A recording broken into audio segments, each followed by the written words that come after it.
Next up on my figure reviews, we're going to take a look at the Empire Strikes Back Rebel Commander from Hoth. This was a classic figure. I remember getting this at a birthday party. It wasn't my birthday party, but it was given out in a sort of gift bag at the end of the party. And I took this home and it was just a fantastic figure. As I didn't have that many Star Wars figures at the time, any new figure to my collection really made a mark on me, and I just absolutely love this figure. It's not as good a mould as some of the later Jedi figures, but it's still pretty good. Fairly basic paint scheme on him. He doesn't have a great deal of sort of painted details, just painted boots, a few black marks on his body and chest area, and then a little bit of a sort of face detail, much in sort of keeping with all the other Empire figures.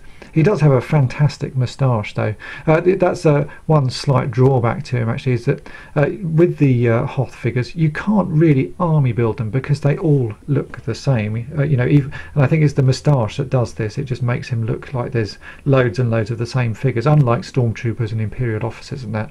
These guys just look, they're too unique to army build with, which is a bit of a shame, but you can't have everything. It's just a lovely figure, and again a nice sort of simple you know, designed to be played with toy.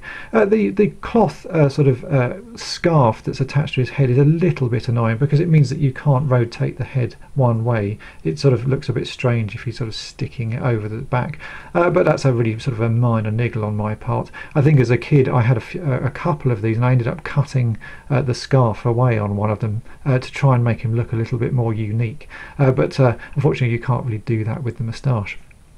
I have a few of these carded. It's a figure I love so much. I've picked up an Empire card fairly recently, and this is my favourite because this is the card that I actually got the figure on.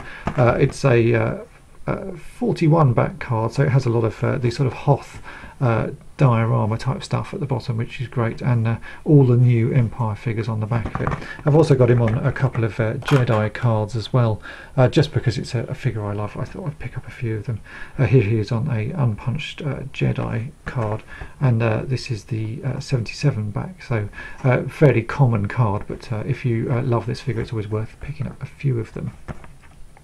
The Hoth Rebels, it's a shame they didn't produce more sort of variation on them. You get this Hoth Rebel Commander, and then there's just a normal Rebel. It would have been nice if there were a few more so that you could really build up some great dioramas with your, you know, attacking AT-ATs and things like that. But you know, obviously Kenner didn't produce a great deal of figures, so it's just nice to have this one on its own anyway.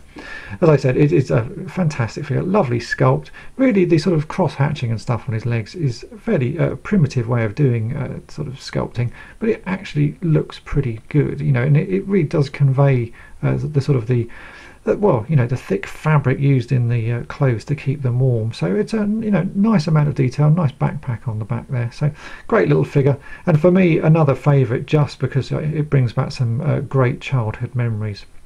So there you go, that's my short review of a classic Empire figure, and thanks for watching.